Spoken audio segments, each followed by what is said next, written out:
welcome to Roundtable Live for July 21st, 2017. I'm Bear Taffy, joined by Mathis Games, Rockley Smile, Northern Lion, and joining us, very special guests all the way from Australia, it's Team Cherry. Ari Gibson, William Pellin. Welcome, guys. Thank you very much for joining us. Oh, got him muted again. Shoot, hold on. That's my bad. There we go. Okay, we're fixed. Welcome, guys. Hello, guys. Hello. Good to have you.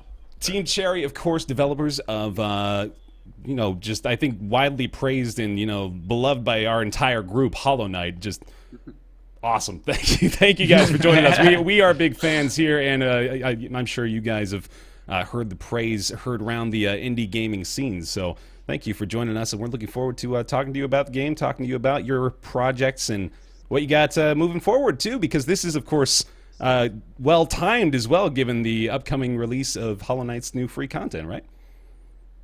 It is, yeah, perfectly timed. Yeah, we've got it happening August 3rd. Which is a very slight delay, we should say. Was meant to be July, and a video game delay. You don't say. Unheard of. Unheard of. Yeah, I know. Look, this is our MO at this stage. You just have to tack another week on the end of everything we claim, and then Times 2 plus 1 week. Right. Yeah. Time period that we estimate. The golden formula. Yeah. Yeah. So let's go ahead and just dive right into it. This is kind of tying into one of the first questions I've had about your process developing the game. So starting off, I know you guys had the Kickstarter, of course, and we'll just talk to me about choosing Kickstarter, kind of like the beginning stages of how you wanted to get the project going. Sure. Yeah. Well, I mean, we started working on it as like a kind of like a semi game jam game that kind of we actually missed the actual jam period for it. It was like was it a Ludum Dare or the other one? I think it was a Ludum Dare. Yeah. The theme was beneath the surface, which is probably pretty evident in the final game. Right. Yeah. We're going to cite you guys in the future, by the way, for the official pronunciation of that game jam, Ludum Dare. Is that right? We don't That's know. how I've been saying Ludum Dare. I got raked over the coals for like a year until I started saying Ludum Dare, and then people stopped. All right. So, and then I eventually just started saying LD because I didn't want to get into it. Yeah, because we've done some game jams, and then I think I said like I was going to give this one a miss because I didn't have time. But then Ari rang me up really excited when they announced the theme that it was beneath the surface. Yeah. And so it was a really good theme. So we missed the actual jam, but we started working on something. And we already had we just don't rip the sprite from like another game jam. It sounds really callous, but yeah, the characters just ripped out and they added some jump frames. It's the exact same like walk frames, right? Yeah, pretty much. Yeah, maybe clean up a bit. Anyway, so yeah, we worked on it for from June or July 2014, just like kind of doing like a sort of prototype-ish version. I mean, it wasn't meant to be a prototype at the time, but we're just it was only going to be like a 2-hour game project. But towards the end of the year, we started talking about like the potential for taking it to Kickstarter and expanding it a bit. Yeah, I'm sure it's a common story, but we just had our ambitions for the game sort of swelled beyond what we were making, so we sort of had to do something, and then Kickstarter was the best option available. Yeah, we weren't sure whether we should wait until the next year or not, because it was at the end of November that it started. Maybe. I can't remember. It was really late. It was like a really historically bad period for Kickstarters. Yeah. So did you give a lot of consideration then to the time of year and obviously you guys had looked a little bit into the history of the Kickstarters that have been going at that time too.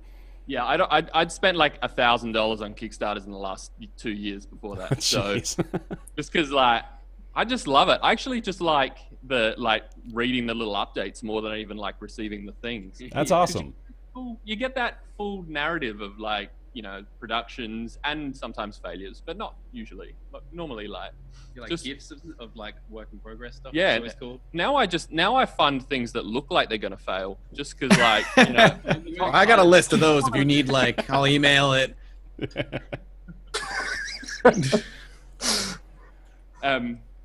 Yeah. So we decided just to do it. We didn't want to wait until the next year, so we just came up with some that we thought we could get, and then prepped for I don't know, a couple of weeks or something of getting material together. So pre-doing updates and art and stuff, and getting a trailer ready.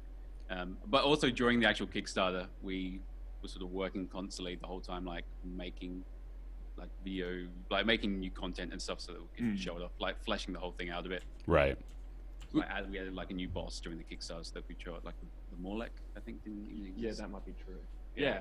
It was also still, even at that stage, it was a much smaller game. It sort of became a large game over 2 years of development because we can't say no to any idea that we come up with. Actually, I was going to ask about that because it seems like it's so bizarre that it was conceived of as kind of like this progeny of a game jam thing, because one of the things about Hollow Knight that everybody latches onto is how the architecture like loops back around within itself, and you can open up these kind of cool shortcuts and stuff that allow you to make the world more interconnected than it might seem like originally. And like, when did that come up in the development process? Because it seems like to even conceive of doing that in 48 hours is ridiculous. Yeah, I mean, it was never going to be, because we missed like the original 48-hour period. We were like, I don't know, we'll spend like a month maybe at the start or something, do something quick, and then it ballooned out from there. It was like, we just had, the idea was that you had like the middle area, and then you had 3 areas around it. So, which is why the original area is called Crossroads in the final game. And it was just going to have like Fungus Land, Rain Land, Bone Land, or whatever. And there's just going to be like one boss in each. And then the game, like if you look at the map of the game, it kind of like just grew out from that first area. So we just get like stuff onto the side. Or if there's like a little crack between areas, like start filling it in with bits and pieces, which is why like, and then whenever we saw like 2 areas like rubbing up against each other, you like chisel out a little like a corridor between them and stuff like that. And that's, it just, it was all kind of organic in that way, I guess. In the amount of time that you'd been developing it, I was still expecting it to be like the 3 areas past the crossroads. So I was totally shocked at the scope of the game. I thought it was going to be like maybe a 4-hour game. And then it was like, no, this is like 25 hours. Given the origin story, that doesn't really, that makes a lot of sense, doesn't it? Yeah. Like you kind of started out that way, and then it sounds like you guys just built off organically from that point. Absolutely. Or particularly the stuff in the, to the lower reaches of the map and to the real, like the edges was just us coming up with more ideas and having more content that we'd kind of conceived and partially created, and we just needed places to put all this stuff. So World had to build around it. So we had, a Colosseum, and we had big beehive and all this, all these bits, and so we're like, we're gonna need to make another area to put these into. Like Eagle's Edge exists. That's great. Yeah, there was no design document for this game. We've got like some old map sketches and stuff, but a lot of the design document stuff is just like written notes that we wrote and then never saw again. Sure. I lost it. So I want to dial back the wheel of time a little bit. Let me go prior to Hollow Knight here. I just want to hear a little bit about each of you guys' individual history with not just games, but with whatever you've been doing. I know. I'm sorry, you're going to have to let me consult my notes here. It's Ari, I believe. You're the one that you have the animation studio, Mechanical Apple, right? That's true. Yeah. So I did a lot of animation stuff for years, actually. Maybe for 10 years before this. Wow. So I worked for another company, was an art director, then a director there, and we did a lot of game stuff, but it was mostly, like all those like cutscenes, all like PlayStation 2 stuff, then PlayStation 3, Xbox 360, that kind of era. Don't think anything exciting. Think things like Transformers 2, the movie, and Avatar, The Last Airbender, the movie. Oh, the good one. So yeah, lots of that kind of stuff, and then all the other ads and whatnot. And then, then I moved on from that. I did Mechanical Apple, which is with another collaborator, Jason, who, and we did like 2D, specifically just 2D traditional animation, which is the same technique that we use in Hollow Knight. Right. And did that again. It was for sometimes games, but like mostly again just little cutscene stuff, and then music videos, films, ads, and stuff for television, all that kind of jam. And then now we're here. Yeah. William had a slightly different path. William, please. I mean, I wasn't really doing anything related. I was doing web design for a bit before this, and then before that, I was studying web design at TAFE. And before that, I was like a data analyst or something at Optus. Or something. Yeah, it was. And then Memory before fails that, you. yeah, it was like a sort of slightly vague job.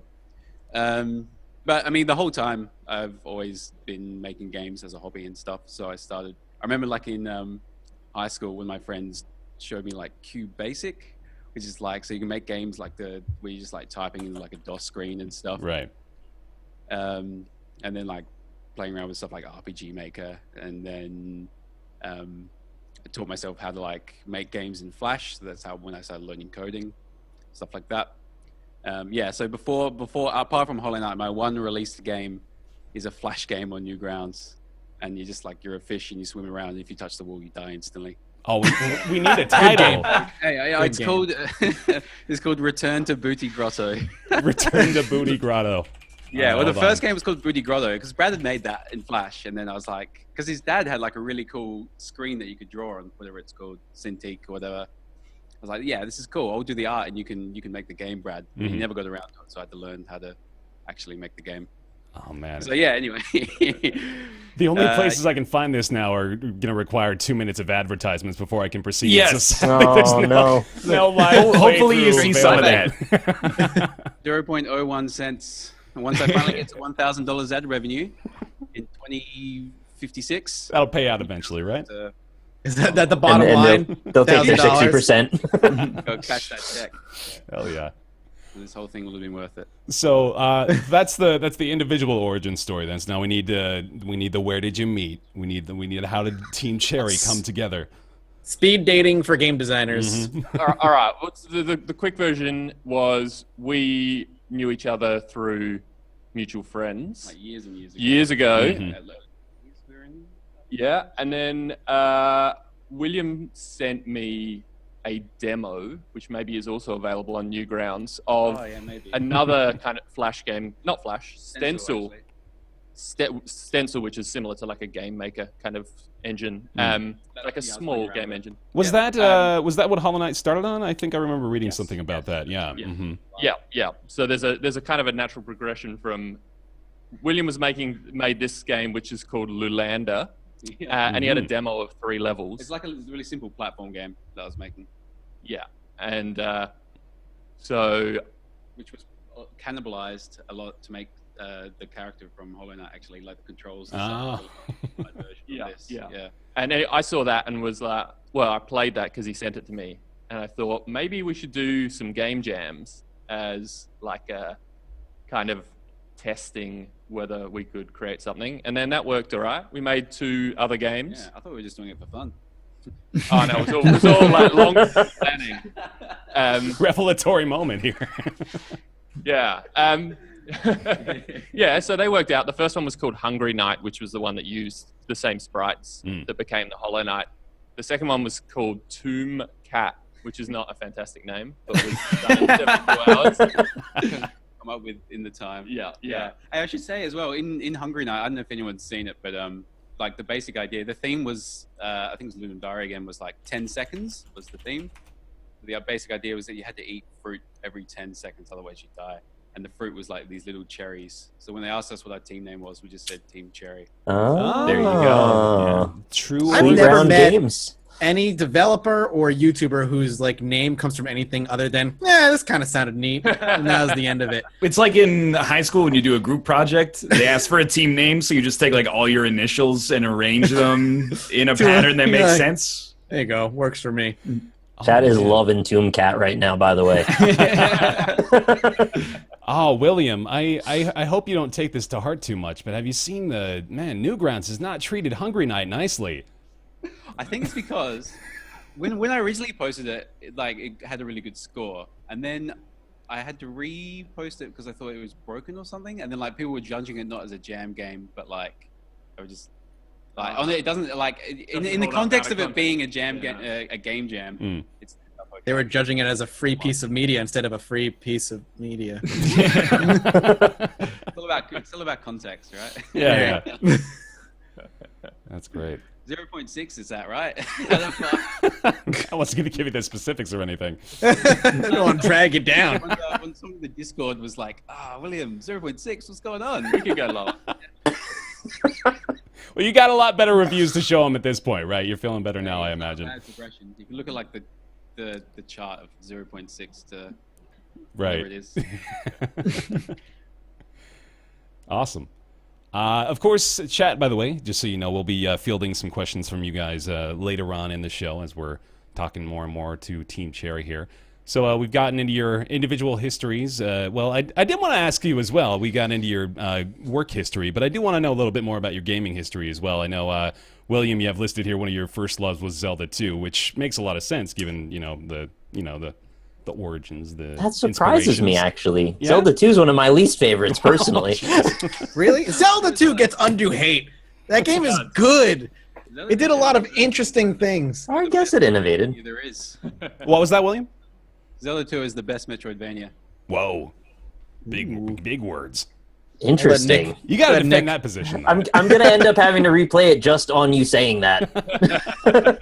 He's just being inflammatory. Yeah. No, it's okay. I do that a lot. I mean, it helped that I was a kid, obviously, and plus games were really new back then, so there was like a really good combination of it being like a really mystical kind of, like, you had no idea how big this world actually was. Like, all the conventions of games kind of didn't exist so much, so like it kind of felt like at any point something really weird was going to happen, and it did sometimes. And there's like a bunch of like really weird items that you could get and spells and stuff. It was cool. I thought it was an amazing game. It also had I actually really like it. It still holds up, I think. it had an amazing box which went a long way, and a silver cartridge which was very like enticing at the time when you're in the video store renting a game. It's true. But it was also like it had like a big sprite, like the character was quite present. Oh yeah, it was like It was sort of like stood out. Had a world map and towns, the world and had lots of little secrets in it, like little caves and little like one scene forest bits that you could go into. Yeah. It's good. It's It felt like an adventure. That's the big thing, and that's like the big thing that I kind of took, that we both took from a lot of those older games, like Fax Xanadu or Far Xanadu or whatever it's called. It was like, just felt like a weird, long, big adventure. Yeah, I got to ask you about what is it, Fazanadu? Yes, Yeah. I don't think that came out in the US. Apparently, Really? well, maybe Nintendo not. But in games. Europe and Australia, it was huge, and it was extremely good. yeah, it was the first thing I ever rented from a video store, and continued to many times over. It's like a Falcom, like they have this Xanadu series. They still make them. It's actually Really? Famicom Xanadu, Huh. hence Xanadu. Yeah. But now they make them, and I think they look like Persona games or something. RPG, right? I don't think they have because I got excited because I saw there was like all these other games in like the series, but none of them actually looked like. Oh, it was actually released in North America, yeah. 89. Okay, cool. Maybe it's And it even made it to the virtual console. Oh, sweet. Okay. Nice. Yeah, maybe it was just in plentiful supply in our region. But Mhm. it was cool. It had it kind of was one of those first games. Like, it was a early Nintendo game, but it had like an attempt at an art style and an atmosphere. It had like a color palette that was distinct, and it Sure. had cool music. So It had really, really good music. Yeah. yeah. Like it was like the whole world was like a big tree. So you started at the bottom, you're going around like the roots, and there's like villages in the roots, and then you start going up the trunk, and then go into like a weird misty world, and then go into like the branches and stuff. It's cool. yeah, and hard, Sounds cool. Yeah. like all the games from Yeah. that era. Right. We had like really like weirdly brutal stuff that old NES games had that don't happen anymore. Whereas like in the Mist world, there'd be like mini dungeons and stuff, but some of them would just have nothing in them. Like, you'd just get to the end, and like that, it was just a Oh. trick. Well, that was an experience. It's like the weird stuff like that doesn't fly at all today, but like it kind of it's annoying, but it kind of also like makes it feel more like an adventure in Yeah. a way, because it's not like you just pick a path and you're going to be rewarded no matter where you go. It's Right. weird. Yeah, and of course, I think it's easy to see inspirations drawn there in Hollow Knight as well. The rewarding your exploration and whatnot. Was there other stuff that you could, pretty safely say drew a lot of inspiration from things maybe you were even playing during the development of the game that might have, steered you one way or the other? Well, we like to say that we explicitly took from Metroid, the original Metroid. Yeah. And well, obviously, we did think a lot about that as we were making it. Yeah, particularly obviously in terms of like structure, and the way you kind of like get funneled through zones, and then they open back up after getting a power up, that type of thing. Yeah, there's an element of Mega Man X in the kind of the control system. Yeah, the way your guy has like no inertia and has like a nice jump and a dash and stuff. I mean, Right. I like that. Yeah. That goes over really well for me. Yeah, cool. Yeah, like we explicitly like said we'd like start with like a Mega Man X / Mega Man Zero type of thing. Yeah, so that worked. And then maybe maybe the boss, Mega Man X or all the Mega Mans have that nicely, like they have like really characterful bosses with cool names. Right. Stuff like that. I think that probably comes through there Yeah. as well, a little bit. Yeah, lots of probably like bits and pieces, like lots of Zelda. I played through a lot. That nice feeling of going around like talking to weirdos and stuff. And I'm actually curious, because I've heard a ton of people, including all of us, mention, did Dark Souls play any inspiration to the development or design of the game at all? I hadn't Because played this a lot of is Dark Souls when the I started. I played some of the first one, and then I got up to that fatty fight, that one fat guy, and then his friend. And then Fatty and his friend, or the other yeah, Fatty? Yeah. Okay. Mm-hmm. Yeah, I did go back and finish it after the game, but then After, I felt like okay. the stuff after that was not as good as the lead up to that.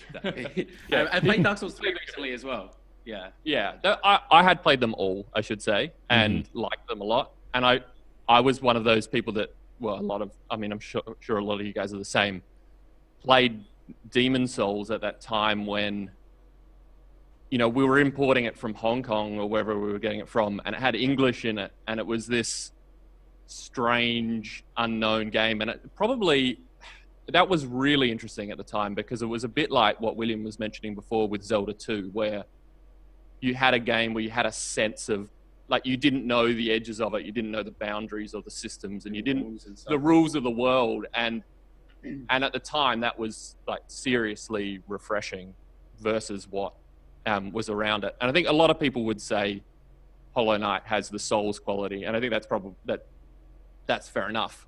But also, the Souls games have those qualities from the older games, Right. And, Right. Yeah. and it's much easier. Like, I mentioned it on another podcast we did, but I almost think it's like a vocab issue where you have a new generation of people who haven't played Nintendo games. They haven't played those early games. So they don't have the touchstones like Zelda 2 to talk about. And it's much easier just to say like Souls as a catch-all and have as a modern game that sort of emphasizes all of those qualities of the unknown and discovery and challenge and overcoming challenge to access new areas. Yeah. No, I agree with that analysis. Definitely. It's very interesting too, because I think we were all fairly convinced that there were a lot of Souls inspirations, and it very well could be just due to the fact that, like you said, we all just sort of draw from that modern comparison quite a bit. There is one explicit one, which I'm hesitant to mention it, but I will mention it.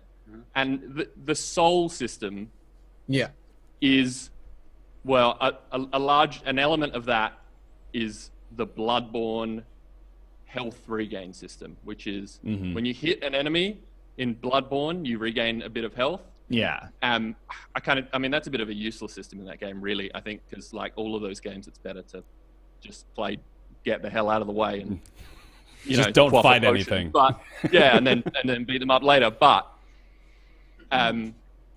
there's a parallel there with our soul system, which is just that you hit and you stock the soul that you can then use to heal at your own rate. Right. I mean, for me, it was the only two parts that struck me as Soulsy in particular is the way the world fits together. But then I can see that that's like convergent evolution from other games that came earlier. But also the corpse mechanic of getting back to where your dead body is in order to get some currency back. That's the only place that I saw it explicitly. That's the other thing with that is like, because yeah, I remember thinking that idea was pretty interesting. Dark Souls, and Ari and I talked about it. And we had some like, that's it was during the Kickstarter. We had like an interview with Mr. I Won't Forget, I think, like about the game, and he asked us what happens when you die explicitly, and we were like, you'll have to find out. And then after the call, we were like, all right, what does happen? How often did that happen through the course of development? And we were talking, because like his head comes. I'd done the dying animation. His head comes up, right?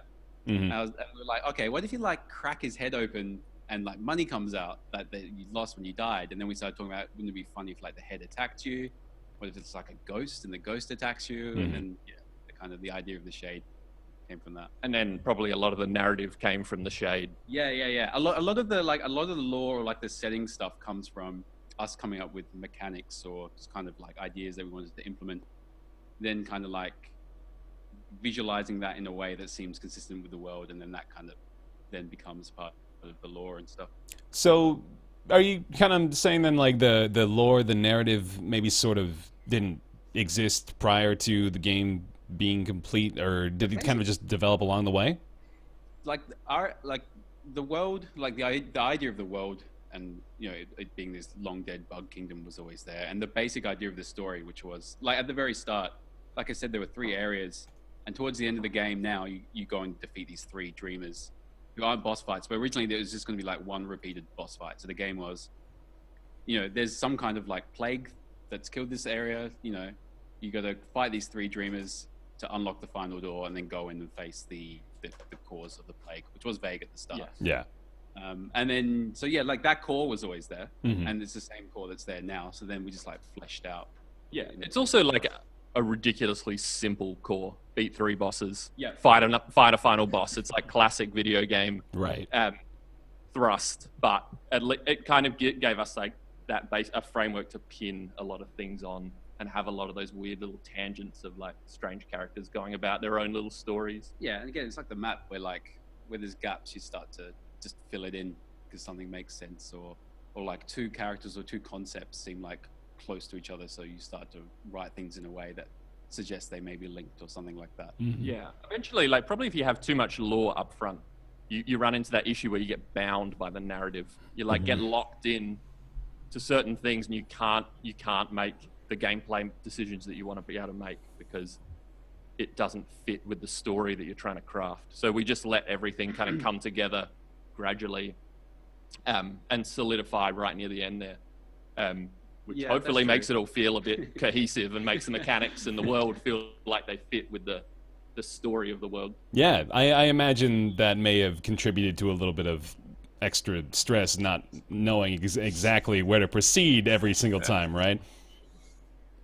Kind of. I mean, we always like I said, we had that core, so we always knew the end point of the game. Mhm. Yeah. So it was more like, there were questions of why is this character attacking you, and then why they're your friend later on, that type of stuff. That was like we'd worked out that was going to happen, and then we're like, we'll write why. That also keeps it fun as well, right? Yeah, Because yeah. if you're making a game, that was actually the better way to do it. if you're doing 2 years of development, it would be so dull to have everything planned out in advance, Right. and then just like be Just production like lining this bloody thing. You want to be like, if you want to be able to come up with funny or cool ideas midway through and go like, yeah, we can put that in because we've left all these gaps that need to be filled anyway. Yeah. And that kind of keeps it Probably one of the interesting. reasons it does balloon out is because that desire to keep adding new stuff is always there. Yeah, You just yeah. gotta come up with something and then it fits, so you can't not make it. The bit that happened like post ending, like the true completion ending, was that part of the initial plan for the game, or did that sort of evolve after you finished it? Because I thought, speaking to what you mentioned about exploration, that was probably the most magical part, when I realized there was still all this extra stuff that was actually really hidden. Yeah, cool. The White Palace was always that original plan I said with 3 areas, the White Palace was always like the optional area we're going to add. Ah. And then, we did say there was going to be like an additional ending or a different ending if you completed it or something. Yeah, maybe we just talked about it. We talked about it because it cool felt anyway. right, and it's Yeah. very like a Castlevania. If you guys have Yes. played a lot, a lot of the Igavania style, like you can the Symphony of the Night, you can get halfway through and get the kind of standard ending, or go through and do your upside down castle and all that. business. I think we'd also talked about like the ending and what was actually going to happen. There was like a couple of different ideas, and then we said it would be best if there's like actually a way for the player to, rather than just like picking one of these endings and that's it, like the player can do either one. We were talking about that. Mhm. So then that kind of got fleshed out, and like that second ending got attached to a lot of the optional content that we had. Yeah. Cool. How much did end up on the cutting room floor? I'm curious. No heaps. We used most of what we made. There's like a big area that didn't make it in. Mm-hmm. Was it the City of Bones? Yeah, the Bone Forest. Yeah, sorry, Bone Forest. Yeah. I was really hoping that would be in the DLC. Is it not? Spoilers. If you feel like saying so. Say either way. Okay, fair enough. Yeah, but that, I mean, by the time we cut it, it wasn't that fleshed out or anything. So we hadn't made enemies or anything for it. And I think pretty much like every enemy and boss that we conceived and like that went anywhere past like sketches, that once you already created art for it, we used it. No, actually, there's a couple of enemies that we didn't use. Maybe that weird charging thing with a big nose. Yeah, that never really had an area anyway. Yeah. There were a lot of enemies that ended up on the cutting room. Mm. Look, yeah, lots of sprite, just like the animation, like little other mages and little some of the bosses that I can't mention for Yeah. certain reasons. Yeah, we are. Yeah. Yeah, so like little bits and pieces, but like we never got to a point with anything that we were making that we said we had to cut it because we tried to implement it and it just didn't work. Most of it was just like we've come up with a few ideas. These are the ones we're keeping. These are the ones we can fit. So like anything that we didn't use, at least apart from maybe Bone Forest, wasn't like didn't have too much time spent on it. Ultimately, we also cut. I mean, it was a pretty large area, but we cut it one just so we didn't kill ourselves. But making the thing, but there's also like probably like an exhaustion point for players, because part of a Metroid game is there's this big ask, which is that the player invests in like learning the whole world. Like they have to learn like the layout. They have to kind of you end up just committing so much of it to memory that the more you add on, the more of an expectation of what a player has to carry around in their head, and potentially like one other massive area just pushed it too far for what we were expecting people to remember. Sure. We did add a few smaller areas after that, but it's better that way rather than having one extra huge area at the end. It's better to have like an ancient basin, and the Kingdom's Edge ended up being pretty big. It's like simpler. Like yeah. rooms. Whereas like Bone Forest was like a big like labyrinthine thing where like you had to go through, curl through, get this power up, get double jump because that's where it used to be, go through, light these torches, open up a gate and all this stuff. And it was like the biggest area as well. So Cut the biggest area, man. We were gonna die if we tried to do it. Seriously, we would have just dropped. It wouldn't have been healthy. Yeah. We wouldn't be here today talking to you. Good. All right. You made the right decision. So much better. Well, I don't know if you caught the little smirk from this one up above me here, but I'm not gonna sit here and just. come on. I wanna have this conversation because I know you've got a few Why? things to talk about with the I White got nothing. Palace. What are you talking about? With the White Palace. I am one of the minority that just didn't like the White Palace. Do I really want to sit here and sit to the face of the developers like, I hate I don't want you to do that. That's not what I'm asking. No, I just for whatever reason the White Palace didn't gel with me. I think we talked about it a little bit here. Not due to it being like poorly. It's weird because like it was a difficulty spike out of a game that had a nice like curve that like it got tough, but you learned and you mastered it and you moved on. And then the White Palace came and it just beat you into the ground over and over again, which doesn't bother me. But I guess the parts that I guess with the White Palace that bother me the most, and I know you had some trouble with it as well, Bear. So I'm not going to sit here and pretend I'm all alone. Is that there were a lot of like unseeable deaths that hit you, and I don't know. White Palace out of the entire game, which I adored, was the part that I think would have loved to never do again. So I want to hear like about like what made that come to be, and like whether or not it had different iterations, that kind of thing. Yeah, I did it in 4 days when we were like cramming to get everything else done. No, I think that we have an issue. Like we agreed, like there's one element with the game, which is that it's really open, right? Which means, unlike a traditional Metroid game, we soft gated a lot of the areas, as in like potentially you can get through almost the entire world without a lot of the powers. So we couldn't guarantee in a lot of instances that you would have double jump and you would have super dash, etc., etc. What it means is, and then the White Palace was one of the few areas that we could, we like hard set. Yes, we expect players to have these abilities. The whole set, and then you can just go ape. So I think, but I do think perhaps what happens as a result for some players is you get in there and then you hit the full potential of what all of those, that complex platforming can be. But there are no other areas. Yeah, there isn't that kind of mid-tier area. A couple of little ones, but they're not really the same. No, so the world itself is kind of largely devoid of that sort of difficult platforming style. And that, and definitely that makes it a harder. In any case, even for people who end up liking it, it's like a. Yeah.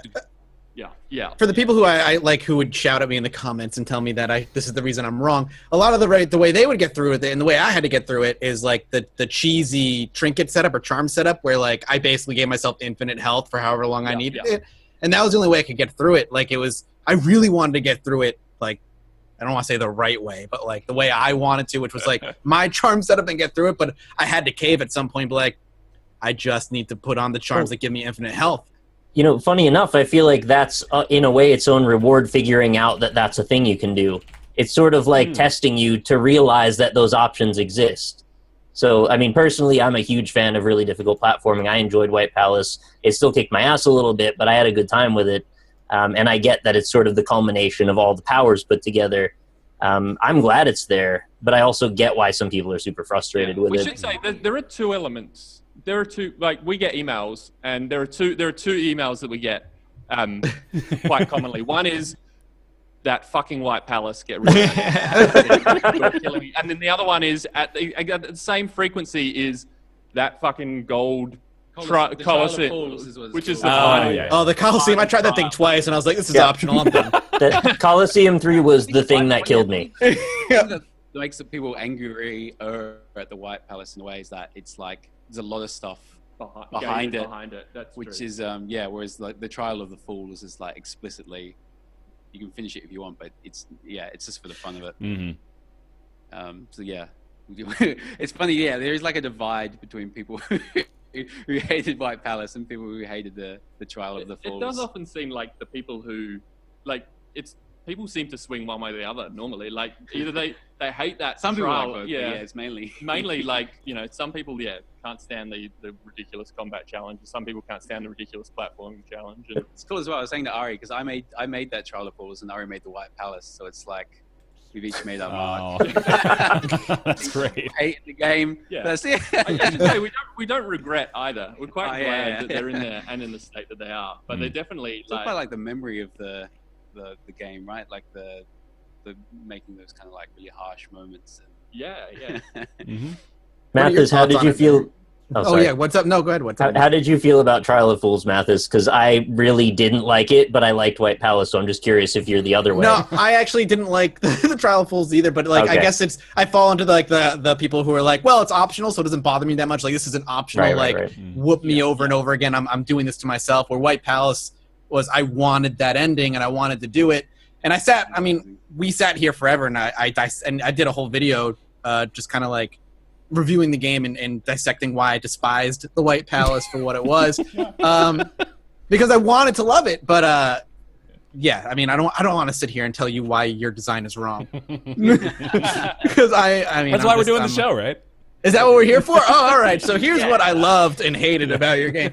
But I mean, it's overall, like looking at what I consider Hollow Knight like a modern masterpiece. Like it's such a small blemish on the game. And I mean, Ryan would say something, but he didn't finish it, so it's fine. Apparently, you can't just really like a game anymore. You have to can't get the true ending. You have to finish it. Every game you have to finish 100%, or you don't like it. And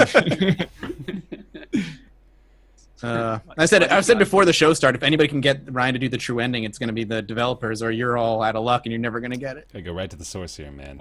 I'll do you a drawing of the Hollow Knight, and we'll sign it, and we'll send it to you. I'll make it. It'll be like a little smaller than A4. Right. Now I'll do it 5 times for that instead.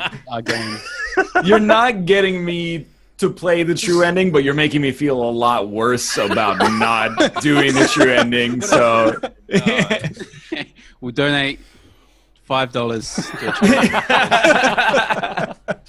Sweet Might not seem money. like a now lot you to know do how to with get big to a shot, YouTuber. but Sorry. some kid, some orphanage could really do with it. oh no. Charity donation in order to get Ryan to do. Yeah. You can't give him money. You got to give him Twitch bits. No, he said they're going to give it to a charity, man. Oh, okay. Well, there we go. That's better. We'll give all of our Twitch bits to charity of your. Good. This is gotcha journalism, and I don't respect it. I'm being ambushed, and so I had just another general question about the development cycle. I always imagine that there's parts of making games like this that I wouldn't even suspect are difficult. Was there anything that you guys were caught off guard by that you didn't realize was going to be a difficult process, or anything that you were just surprised how long it took? UI is a menu. I kind of always had the feeling that they'd be annoying. And then maybe it just feels longer to me because they're not as fun to put together. But that stuff takes a while to come together. There's like one thing that surprises me constantly, and it's that just because something works, it doesn't mean that it's going to keep working. So like, we'll have things that work fine for like a year of development, and then they just break. And they just break because there's all these other systems built on top of it. Okay, yeah. And so like everything feels like this giant wobbly house of cards, and you're just watching it wobbling all the time, and you're like, shit, if that thing falls. Yeah, the thing is, I think it's one thing, obviously, and then you fix one thing in like a 20, 30-hour game, and you have to play through it all again just to make sure it hasn't destroyed, like, some worm in the top left corner. Yeah, and that's a little bit of a follow-up question I had too. Of course, you guys are primarily a 2-man team. I know you brought on a couple more folks to help with the. I was gonna say, if you need more, we have a Unity certified developer right here. Why do I even show up to the show? I'm just being called out left, right, and center. It's fun. Continue. I should say we did it. We were a 3-man team during Hollow Knight. Oh, So we okay. had Dave working with us as well. Right. And moved on. He did complex things that we didn't understand. Yeah, like a lot of like foundational stuff, like save systems and achievements and Steam stuff. But with Data solutions. With that in mind, though, I imagine, like you said, like you got to play through the game to be able to test it to make sure that things are working out. So, with bigger companies, QA is like an entire department. They've got people committed to playing the game all the time. I imagine you don't have that luxury. No, it was us, me and Ari. Yeah. And like a few, Matt left, obviously had did a lot of testing, and like a few friends and like a few people we met. Some like people from Indie Fund and stuff. I think by the time the game released, maybe like 6 or 7 people had played it through to completion. Wow. So, Yeah, that's crazy. yeah, and then the next day, like, we had like thousands of people playing it and a whole new bunch of bugs and stuff. But, yeah, so it was like it was a small operation until we released. Right. It seems like it's one of those things that gets better. Like now we have, we have a really active Discord for Hollow Knight, which isn't ours. Someone else set it up, but and we've been able to talk to those guys a lot for some of the testing.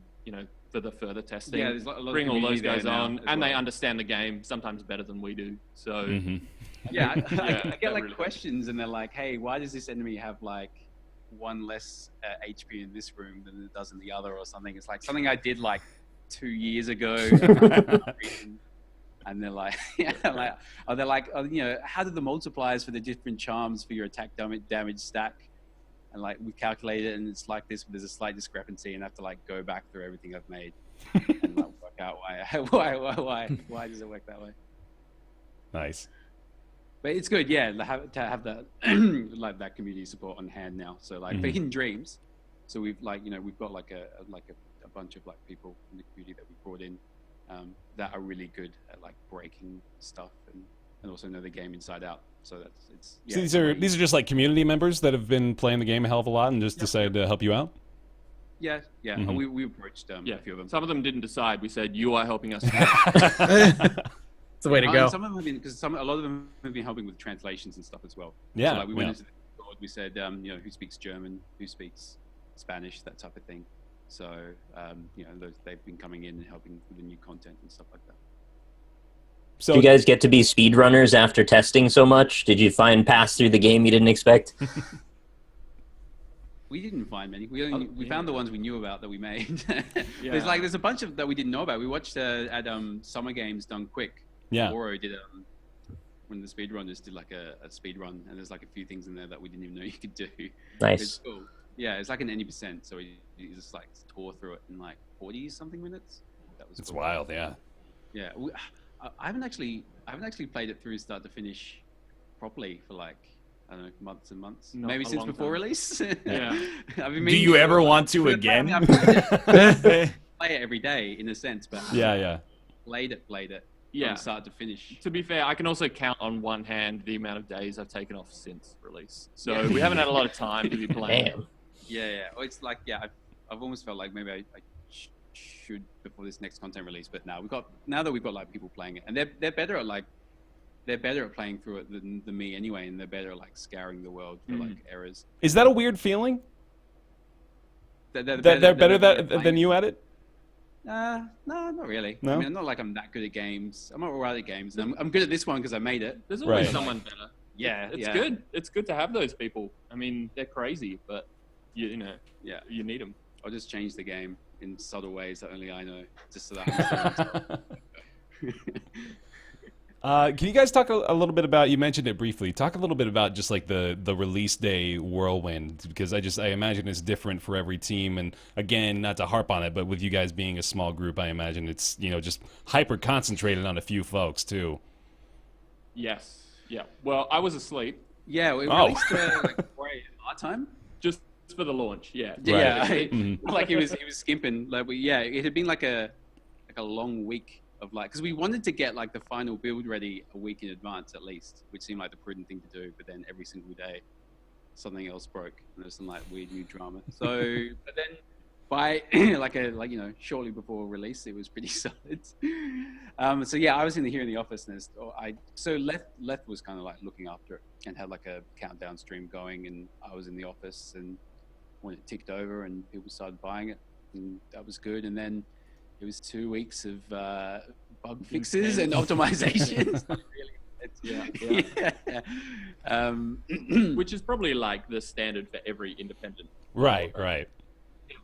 Yeah, it's the thing. Like, I mean, like you said, we're a small team, and we can only test so much. And even if we'd like delayed the game by like a month or something, we still wouldn't have found, up 50% of the bugs that occurred in the first day after release, just because suddenly you've got like thousands of people smashing it and playing it like in hundreds of different ways. Right. Yeah, so it's like there's no like big end point. I mean, it just kind of kept Yeah. going. It kept going. Then we did take 2 days off and we played Zelda. Oh yeah. And I played that Nier game. That was alright. Yeah. So like Samurai, I think. Yeah. Yeah. So that was Oh, probably that's like Nier. that was probably the most defined like end of the endpoint. launch craze. Yeah. Great.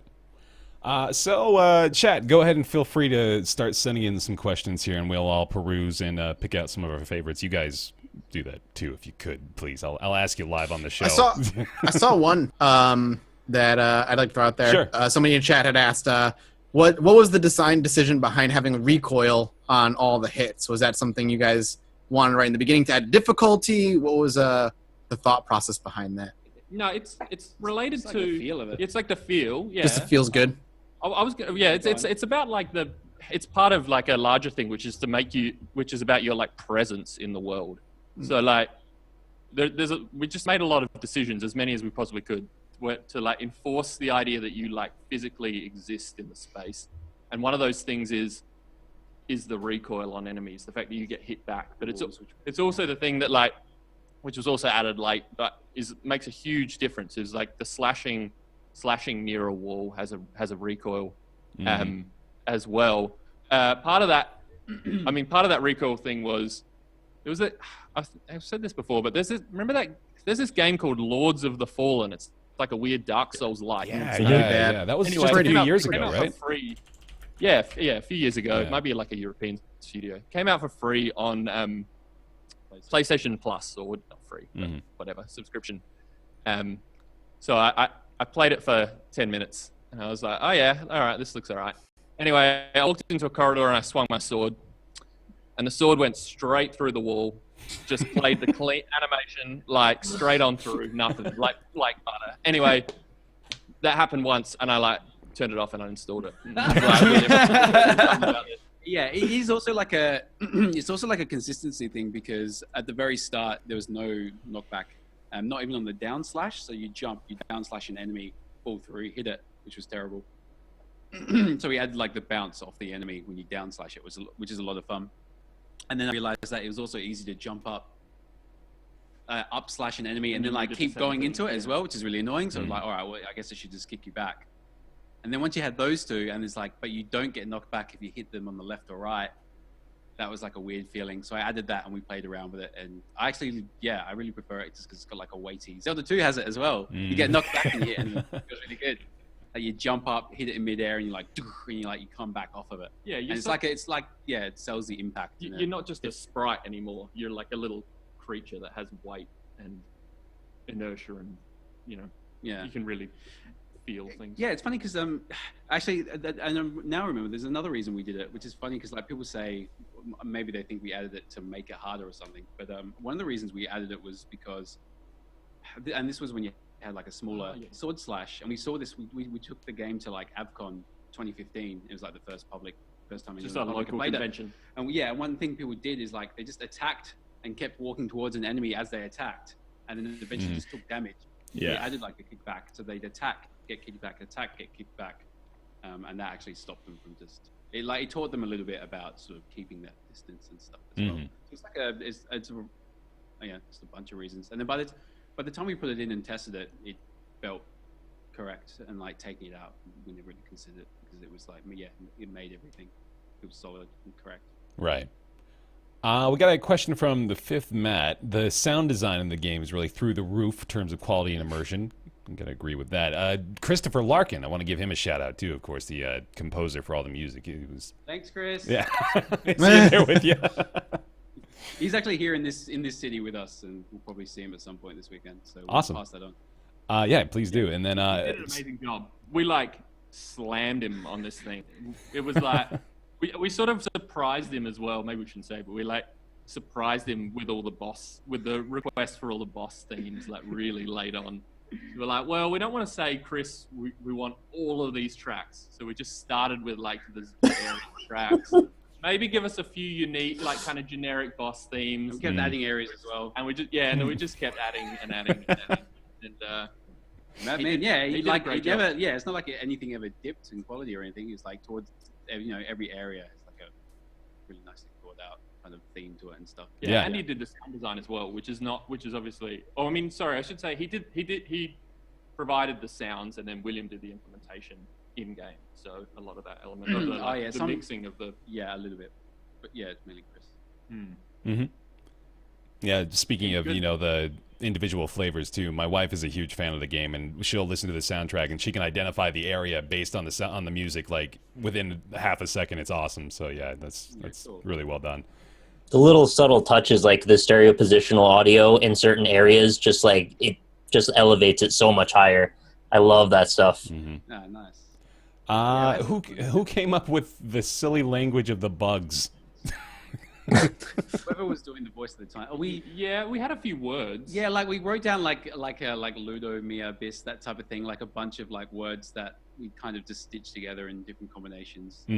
Although some people we found, because we got like just friends and family to do the voices, and some people, like if you write down made up words, they have like real trouble like reading it in like a natural way. So some people, like my mum, I just got her to like write down her own gibberish. It's like great. my mum did like the Queen and stuff, and she just like wrote down like, because we're Greek, she just wrote down like half Greek made up words and stuff. It worked like that. That's awesome. So it's like a mix. Mm-hmm. Here we got here. Joe Mount asks, which boss are you most proud of? Most proud. Yeah. I don't know. One of the new ones. Marketing. Yeah. Well, it's tricky. Whenever we get asked like what's our favorite area or enemy, I always kind of like draw a blank. It's kind of hard to say. Yeah. I really like Hornet. I think that like stuff comes together there really well. It's really fun to fight. Yeah, I like the Dung Defender as a character. I love Oh Dung yeah, Defender. me too. Yeah, and he was also one of the few characters that I remember he took a while to design. Like, well, I mean, sorry, visually. Like, yeah, He was done during the Kickstarter, right? yeah, maybe he was actually. So there's a Kickstarter update with the that has the Dung Defender. So he was like a really early character as well. Yeah, I remember. Like most of the characters come together pretty, like easily, but he just looked so dumb for so long. But yeah, he's cool now. Yeah, Mantis Lords are cool as well. That came together pretty well from like a pretty simple idea. Yeah, that had And a then lot of just built evolution. up that had like a lot of levels of. Then they got a village, and then they get like all their. Then they bow to you, and then They got a they're bowed to- cage. yeah, and then their minions bow to you and stuff like that.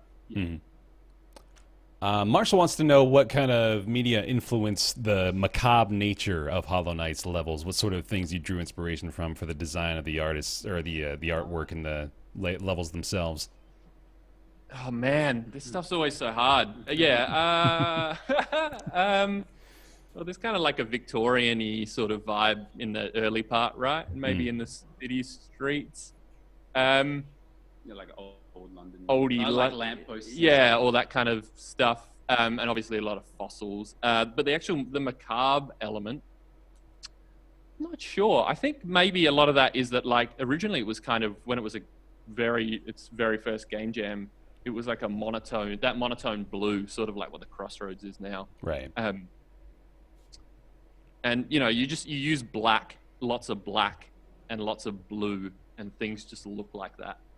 Like whether you want to do it, yeah, it was just like you use a lot of black, you can hide a lot of things, right? Don't have to do as much work, and people just imagine detail in all the darkness. So Right. Yeah, a lot of decisions. I mean, not just in the art as well. It's just whatever allowed us to get stuff made as quickly as possible. Like what's the most efficient way? Like it's a lot of the characters are like kind of look simple and have like just it's like a few simple behaviors and stuff. Yeah. And, yeah, generating like I suppose like the look we could like generate quickly and efficiently like a thick atmosphere.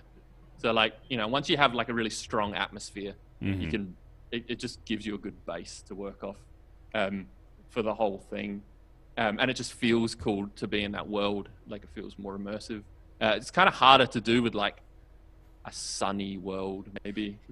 It's not. Yeah. There's less of an inherent mystery in it, so there's less of like a pull maybe into that kind of space.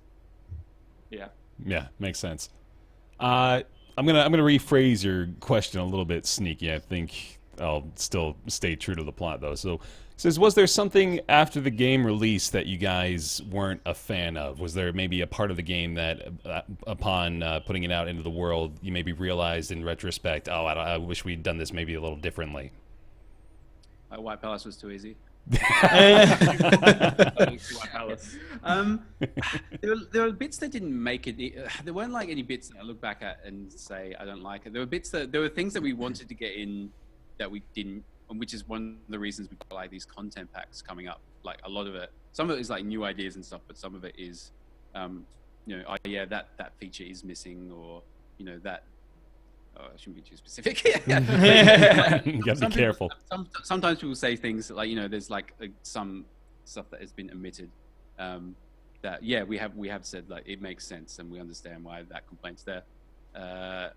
And so we're working towards, and like there's like a couple of bosses as well, like ideas we had that we couldn't fit in, that we're adding. Yeah, it's tough.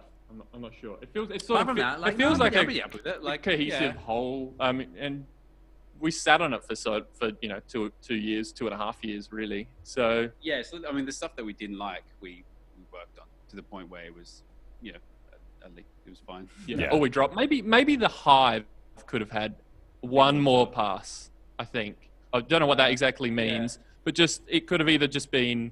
We talked about some stuff. Like it would have been nice to like poke into little rooms and see little guys like living in like weird hexagons and like moving around. We might use that idea later. Okay. Yeah, just sometimes a bit of like fleshing out. So maybe unfinished maybe it's like or unpolished maybe like there's like more passes maybe the way to think about the Hive. So in the end we just had like for time reasons we just had to accept that it's just like a mini dungeon and it's like that's enough for now. But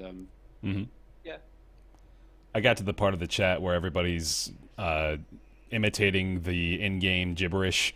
So it's just a bunch of Papanada. Yeah. Cool. Oh, man. There's a lot of lore questions here, which is that you got to take that to heart as people really care a lot about this stuff, man. It's awesome. I have a question. Yeah. As the guy who always ends up being the most or the only anti-consumer person on the show, if I am falling on that sword, I guess.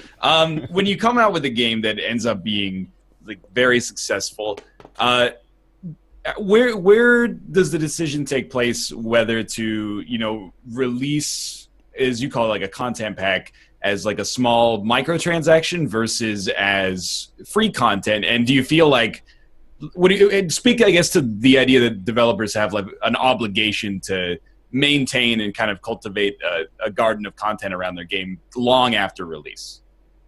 Well, I mean, none of it has ever felt like an obligation to us. Like we've always wanted to do it. In terms of like making it a paid thing, like we don't know how to do it. We don't know how to do it. That's a great. Oh, that's the best answer. That is so pure and innocent. I would have put that as B. Because that is the secondary element. Like it seems difficult and like fracturing, like would you want like people's experience of it as well? Like the way some of this content is done, it's not like a separate. You're going to the tower of pay $5 to do an extra event type of thing. It's like that is pieces I want that are that. integrated. Like we've tried to make it feel like stuff that's in there. Like if you were coming to the game fresh, it would all like feel like part of the world, and the ability to cut that out for people who haven't paid or whatever is actually like a really big job and not something that we're that interested in doing. Like the way it's kind of like integrated in a nice way. Yeah, the main thing is like this stuff is just fun. We want to make this.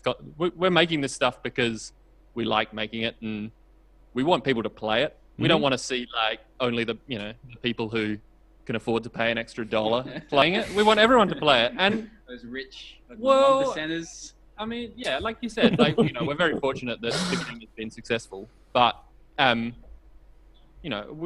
game we make, we want to be able to just add stuff to and keep it going and keep it a little bit alive in that way. It's just nice. Yeah, I mean, maintaining that living feeling is just nice as well. It's nice that the game, has these like spurts of like time to dip back in and people are talking about it and people are looking forward to it, and it's like it's just like a fun environment to make stuff in. Yeah, awesome. Cool. Vetifer wants to know, are there any Easter eggs in the game that haven't been discovered yet?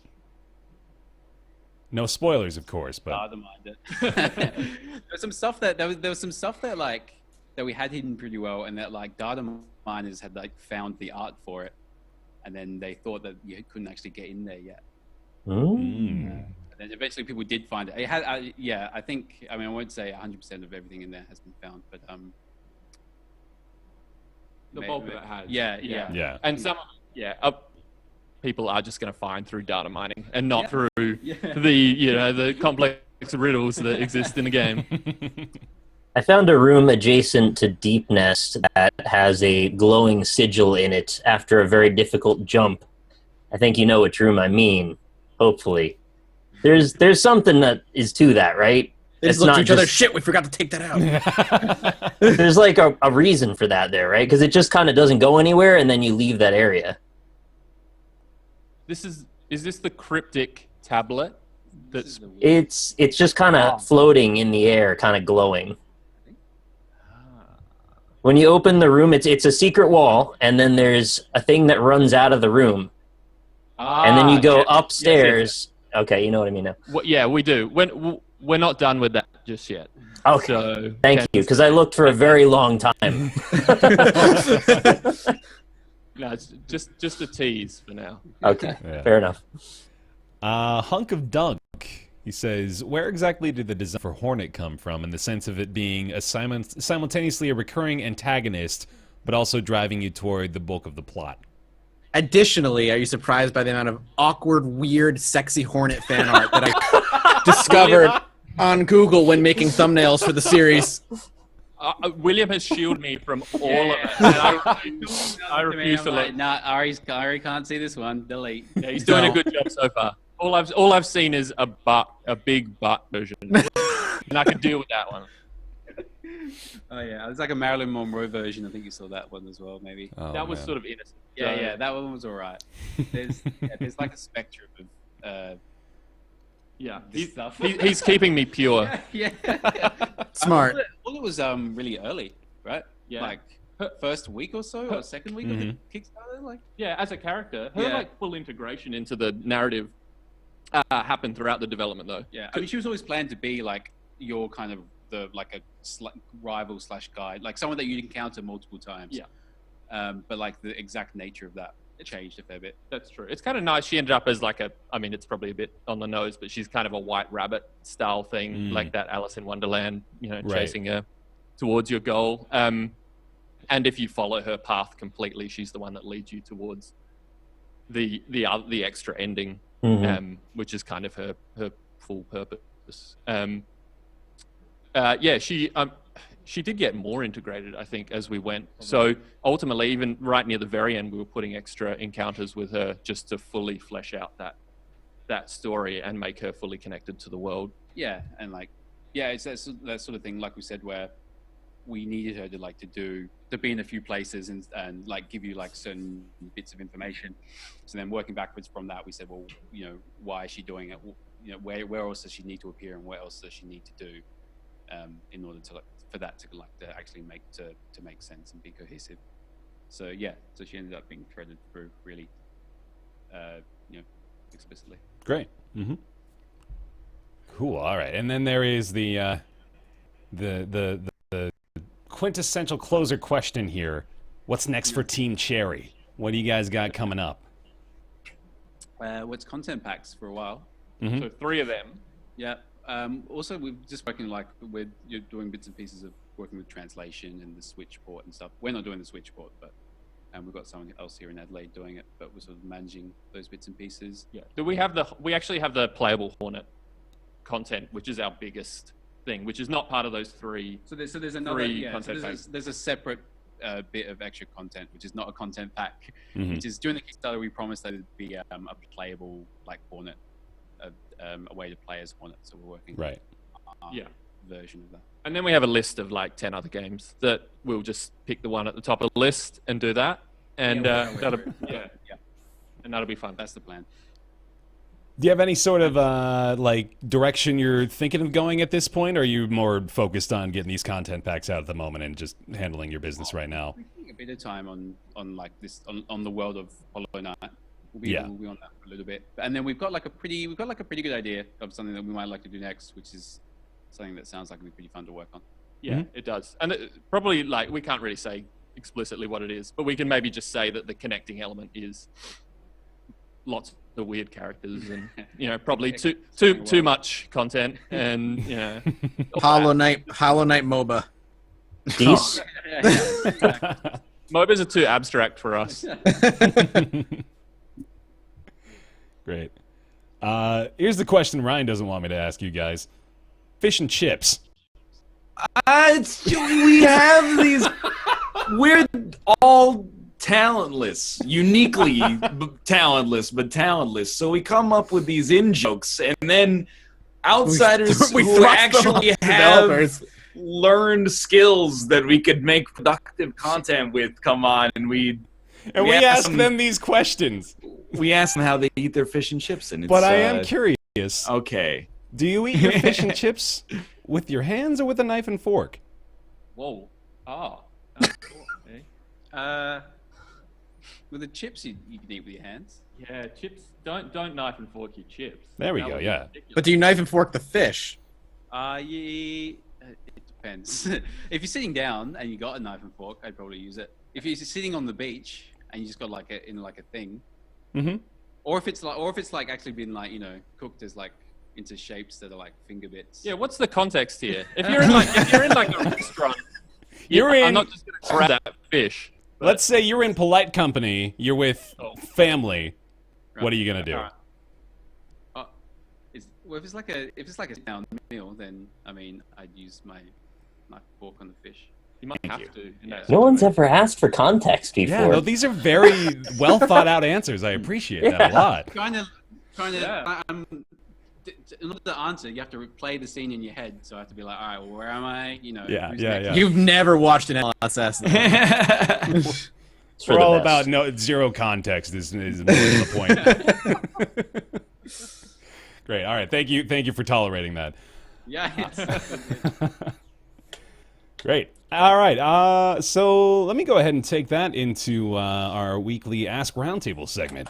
Ask Roundtable, a weekly segment where your questions into roundtableyt@gmail.com. And Team Cherry's going to join us for this one because it's weirdly pertinent to them. Trevor sends in a question. He says, "Hey guys, still enjoying the podcast a bunch? Thanks, buddy." Says over the past. I like it. I didn't expect to still be enjoying it here 3 years in. When this but- started, I thought 5 weeks max. I totally got that too, man, as soon as I read it. Over the past few years, there's been a number of good games that have been developed by one or two person teams. Do you think it's easier now to create games with the amount of tools that are readily available, or do you think it's harder with the amount of games that are released? And also, what are some of your favorite games that have been created by one or two person teams? Now, I'm not going to know, I don't want to particularly name any here, but might be a favorite or two. Yeah, there's the question. Do you guys, let me start with Team Cherry on this one, actually, of course, again, because it's pertinent to you guys in particular. Do you feel it's easier to create games now with the amount of tools available? Or do you think the amount of folks that are competing in the industry makes it maybe harder by comparison? Yeah, it's kind of two separate things. Where like you probably say it's definitely easy to make games, Right. Or like leaving aside the question of like releasing it and like the response and stuff, making it is definitely easier. Yeah, I don't know. Like we're not. I mean, this is the first game we've released as well, so we're not like super up on the market and stuff. There are certainly a lot of openings, though, I would think, and a lot of tools that are really. I think yes, no. So, well, I was just going to mention, obviously, you've got Game Maker and things like that. You've also got RPG Maker, which you can buy through Steam and then make a game and release it. And I mean, if you made a good solid RPG in RPG Maker, there's absolutely no reason why that wouldn't do well on Steam. Always Sometimes Monsters is a good example. And that was good. And that To the Moon, I remember, which was Yeah. like a little narrative game, and that did, people really quite like that. And then there's always really simple things like you could use Adventure Game Studio these days, and make point and click games, and there's a dedicated audience. There's a little for like that. niches. Like Yeah. you find a lot of the stuff that there's heaps of stuff coming out, but the types of games that kind of rise up out of that are probably the same games that would have risen up out of it 5-10 years ago, and that like there's like a specific look to them. There's like a specific niche that they've filled that is like in some way underserved or something like that. Yeah. Mhm. So that's In the conclusion, answer. go for it. Yeah. Yeah, it's a great. I mean, it's a great worry time. about the first part, like Yeah. something interesting, Mhm. and then I think like you mentioned, it is a two-part question. There's two different things to consider here. The tools being made more readily available, of course, is going to make it a lot easier for anybody to get their hands on the tools and make the games. It's a much easier time now. Do you mentioned that you guys haven't really paid too much attention to the market recently, but I think it's pretty easy to notice that there's a pretty heavy influx in just the overall quantity of games being put out at this point. 2017 in particular, not just like indies, but major releases. It's a deluge of stuff. It's wild. Yeah, well, you can release. There's also a lot more diversity. Like it seems like now on Steam, you can release a visual novel, and there is obviously an audience that's now appeared for that. And that probably 5 years ago, that really wasn't the case. You probably make like a text adventure now, and if it's a great text adventure, you'll have people to buy it because there are plenty of people that would remember that kind of genre fondly. Yeah, and probably like the market is expanding as well, and like people are more like willing to kind of branch out into different stuff as well. Yeah, I think Steam is like just legit evidence that it's easier to make a game nowadays because every day there's just hundreds of games launching. Yeah. I don't disagree with you. Did the word quality slip in there at all? Because I didn't say quality games. No, I but, just said 90% of communication is nonverbal, Like, did my body language say quality, Ryan? Well, it was like there was the world's slightest bit of drama on Twitter this week about there was the post that was like, see what you've done, game journalists. You've made so Unity's a bad word, and there was a snapshot of the Steam forums where the guy was like, honestly, it's made in Unity. That's all I need to know. I saw a few tweets, and I just didn't understand what the hell was going on. So I didn't understand. I thought the Unity thing, there was a few joke tweets about that. I thought there was a big joke happening on Twitter, but I didn't know it was actual drama. There's a great reply. It was like a picture of a man standing in a burning room, and it's like, RPG Maker devs, it's always been this way. Well, you guys, Hollow Knight was made with Unity, so it's kind of a weird little note to make there too, right? Based on that conversation. I think it's probably it's funny. The what we made the prototype of Hollow Knight in Stencil, which is like a simple game maker thing. Right. When I was looking up stuff, to learn, because that has it's similar to Unity, but at a lower level where it's got a really low barrier to entry. So a lot of people make games with it, and then kind of flood. It was Newgrounds at the time. So suddenly there's 100 really low level games made with Stencil. So that's so then in people's minds, when I was researching it, people were saying oh, you can only make bad games in Stencil. You're looking into it, there's still good stuff made with it. It's just that anything with a low barrier to entry will always have a lot of examples that aren't so good. Sure. And so it's easy to remember that stuff. And now Steam has a low barrier for entry. Yeah. So you get to see it there as well. Yeah. No, that's true. I'm guilty of having this admittedly no good reason negative bias towards Unity because of all the garbage Unity survival games I've forced down my own throat. So anytime I see Unity, I just get this immediate reaction of oh, it's Unity, okay, doesn't mean it's gonna be bad, it's gonna be good. If there's really the splash screen at the start, I'll admit there's a good chance it's probably not gonna be great. Most of the time. I'd say the opposite. I'm thank God I can pick which resolution I want to launch this at. No, I'm not talking about that. I'm talking about the made impersonal Unity gotcha. splash screen. Still, there are games out there that don't look like Unity games. It's Escape from Tarkov, that amazing looking shooter that's coming out is a Unity game. And I was wow, they must have modified the ever-living hell out of that. Probably a lot of the best games, or the higher level games, don't really talk much about being made in Unity. Whereas all the low level stuff have the logo at the start, and that's what sticks in your mind. Whereas the high level professional games don't have the logo at the start or anything. You actually have to research the game to even realize that it was made in Unity. That's true. Yeah, if it's done well enough, you're not going to know. Stuff Ori and the Blind Forest was made in Unity. And Inside, which was very slick. That's completely seamless stuff. So right. Great. Cool. Okay. Well, thank you, Trevor, for the question. Appreciate it, man. If you got a question for us, feel free to send it on over to roundtableyt@gmail.com. And I'm going to surprise Team Cherry with this one, actually. I didn't give him the primer on it, but it is time for everybody's favorite segment after their favorite segment, and it's Nick's Weird Games. Oh, okay. That's right. We're going to forego the theme song this time around due to the lack of preparation. But this is our weekly segment, Nick's Weird Games, where Nick is going to go grab a game from his catalog of many weird games. We're going to try to guess what it is based on clues, for, developer, year of release, platform of release, things like that. Sound good? Yeah. All right. Let's go ahead and join in with us. And close your chats. Weird, no theme song, just going right into it. It feels wrong, doesn't it? Well, Feels abnormal. so wrong. Well, I just happened to accidentally pick one that might actually be right in the wheelhouse of Team Cherry's time spent knowing the industry. Nice. I said you develop stuff around the 360 time period, so we're doing a 360 game today. Let's see. So we've got a Square Enix game. It's an RPG, and it was released in 2008. and it was also ported to Windows a year later in 2009. Single player only. It is actually developed in Unreal Engine 3. Trash. And it was intended by Square Enix to become a cornerstone for their worldwide strategy. Ooh.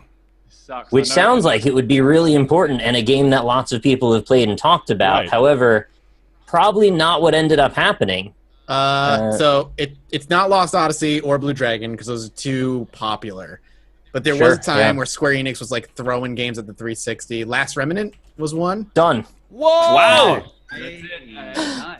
Last Remnant. Wow, That's dude. the one. I didn't take even a get to game- do the critical reception or anything. Jeez, You man. take a game from like the Mathis working at GameStop GameStop era. Like, Yeah. Well, yep, that's that. There You was got another one as well for the 360 that I'm trying to remember. Shit. Chat also nailed it immediately. Nice. Wow, damn. Archon Zach, first one, nailed it. Well That done. normally goes a little longer. That was Yeah, we usually take a few, like 5-10 minutes to talk this through. Man, did you play this one, Nick? Actually, you might be able to tell. Still sealed. Still sealed. Yeah. Oh shit. Let's find out. eBay. Oh yeah, you got to Still know. sealed. Mhm. Last Yeah. Remnant. It's Their on- favorite segment after their favorite segment after their favorite segment. How How much- much is Nick's Weird Game worth? Let's see. Last Remnant I know- is on Steam. I'll have you know, so you Yeah. might not get the. You can get like a factory It's- sealed $22. It's no London 2012. We'll put it that way. Didn't they have crazy performance issues on Xbox 360 anyway? Last Remnant. Yeah, I think so. Nick wouldn't know. He didn't take it out of the wrapping. Yeah, I didn't play it, so. how wild would it have been if it had actually been a game that you worked on the cutscenes for? Oh, God, that yeah. would have been like Blow my Ouroboros. mind. Yeah, if only. Square Enix, talk to us. Can you name drop a few of those that you worked on? Maybe a few of the big ones during that era. No, if I kept going, it gets too embarrassing. Yeah, they're best left buried. All right, I all think. right. Fair enough. The other game I was thinking of released the same year for Xbox 360, Infinite Undiscovered. Oh, I remember. Yeah, we already that. did that on a prior show, actually. Did we? Really? Okay. Yeah. Yeah. Square Enix 2008, Xbox 360. Pretty mediocre. Hard to forget the name of that one, though, man. It's a weird one. Yeah, that's a Star Ocean, what's it called? Recklessness and faithfulness and abandonment and Pridefulness and Abandonment. Kingdom Hearts Until- 2.8, Dream Drop Distance, Remix, Final Chapter, Prologue. exactly. Oh boy! All right, well, that'll do it. That'll do it. Hey, everybody. Thanks very much for joining us for another episode of Roundtable Live. And thank you very much again, Team Cherry. This was a lot of fun. Really appreciate you guys being Yes, here and thank you. accommodating. Yeah, thank you very much. Despite not nasty time zone differences, we appreciate you guys being here.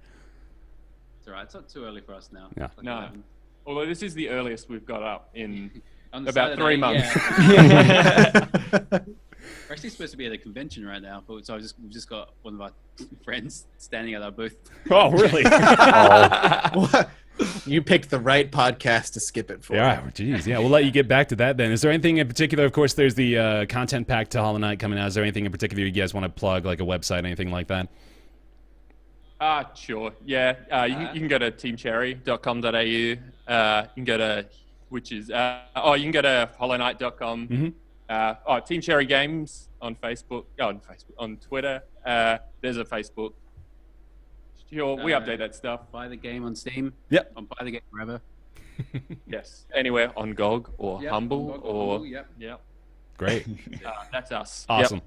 Yeah, again, thank you guys so much. Really appreciate you being here. And thank you all for watching as well. Want to send a big thank you, of course, at the end of the show here to our Patreon supporters over on patreon.com/roundtable. That includes Julian Avelsgaard, Jonathan Graham, Scotty119, Ricky Grist, Peter Sunnison, Leah Rokema, Ellis Spice, John Kalchik, O. Thomas Games BR, Jakar Sampson with the dance number, Kolnar, Sanoa, Jamie Tinsley, Joseph Boss, Penn Gillette, Michael Bush Larson, Talks to Wall, TJ Majesty, Chaos Never Gonna Run Around and Desert You Theorists. I gotta tell you, this this guy has been Rick-rolling us through the course of like 80 weeks or something here. He's been changing his name every single time. It's great.